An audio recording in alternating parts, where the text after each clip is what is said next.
Imagine this, it's 1917. The world is at war. Young women walk into factories every morning, excited. They're earning good money, almost 3 times what most women's jobs paid. They sit at long tables, chatting, laughing, painting tiny numbers and hands onto watch dials. And the paint, it glows. It glows bright green in the dark. The girls call it undark. They paint their nails with it.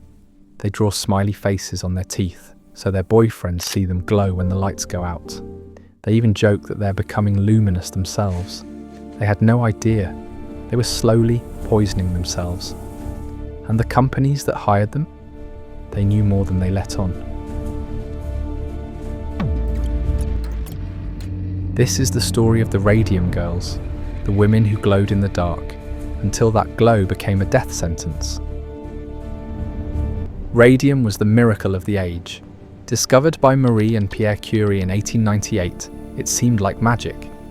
A substance that glowed on its own, gave off heat and, doctors claimed, could cure almost anything. Radium water, radium toothpaste, radium face cream, even radium-laced chocolate and cigarettes. Then World War I hit.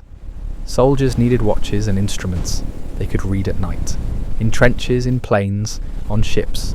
So companies mixed radium with zinc sulfide to create self-luminous paint. The biggest player? United States Radium Corporation in Orange, New Jersey. Later, Radium Dial Company in Ottawa, Illinois. The job was perfect for young women. Delicate hands, good eyesight, steady fingers. Pay was fantastic, up to $18 a week, when other factory jobs paid $5. Girls as young as 14 or 15 lined up for it. To get the finest point on the brush, they used a technique the company actually taught them: lip pointing. Dip brush in paint, twirl it between lips, perfect point. Repeat, hundreds of times a day. No one told them the paint was deadly when swallowed. No one warned them that alpha radiation, harmless outside the body, becomes catastrophic once it's inside.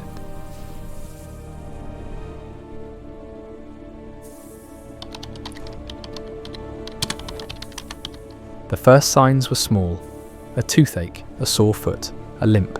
Then came the horror. Amelia Molly Magia was one of the earliest dial painters in New Jersey. In 1920, her teeth started hurting. One by one, dentists pulled them, but the pain didn't stop. Her jaw turned black and necrotic. Ulcers appeared. Abscesses burst. By September 1922, she was gone, dead at 22 from a massive hemorrhage. Doctors wrote syphilis on the death certificate. Her family was devastated and confused. More girls got sick. Catherine Schaub's cousin died, then her aunt, then her sister. Grace Fryer started in 1917 at 18. She left the factory in 1920 for a bank job, thinking she'd escaped. 2 years later, her teeth began falling out. Her jaw swelled with abscesses. Doctors were baffled. Some even blamed factory girls' bad habits, but the women knew something was wrong. When Grace blew her nose, her handkerchief glowed green in the dark. When they turned off the lights, their clothes, hair and skin shimmered faintly. They were literally carrying the glow inside them. By 1925 to 1927, the truth was impossible to hide. Grace Fryer refused to stay quiet. She contacted doctor after doctor, lawyer after lawyer. Most turned her away, too scared of the powerful radium companies, or convinced the women were imagining things. Finally, in 1927, a young Newark attorney named Raymond Berry took the case on contingency. Grace and 4 others, Edna Hussman, Catherine Schaub, Quinta MacDonald, and Albina Larice, sued US Radium for $250,000 each. The press dubbed them the Radium Girls. The company fought dirty. They claimed the women had syphilis. They buried studies showing radium was dangerous. They even tried to have the women declared mentally unstable. But the girls fought back harder. In 1928, Grace, now barely able to walk, testified from a wheelchair. Her jaw had been removed. She spoke anyway. The case became a national sensation.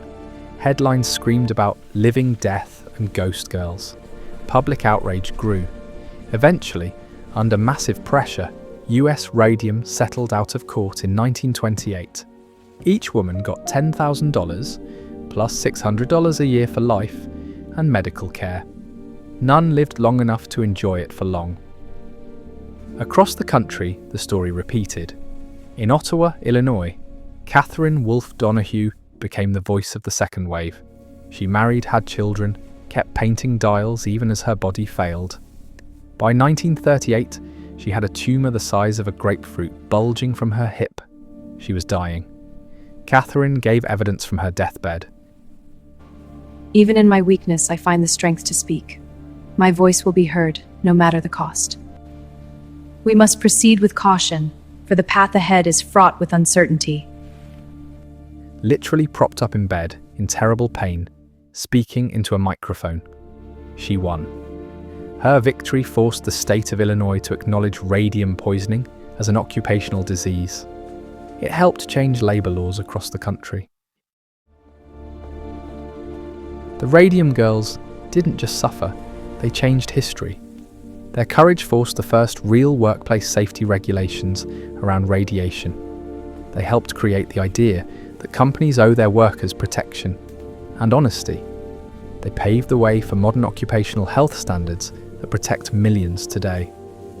Grace Fryer once said, "It is not for myself I care. I am thinking more of the hundreds of girls to whom this may serve as an example." Catherine Donohue, on her deathbed, simply wanted her children to know she fought for them. They glowed once in innocence and hope. Then they glowed in pain. But their light never really went out. It shines every time a worker today is protected from a toxic job. Every time someone speaks up against a powerful company. Every time we remember that progress should never come at the cost of human lives. The Radium Girls, they didn't ask to be heroes, but they became them anyway. Thanks for watching. If this story moved you, drop a comment. Which part hit you hardest? Subscribe for more forgotten stories that shape the world we live in.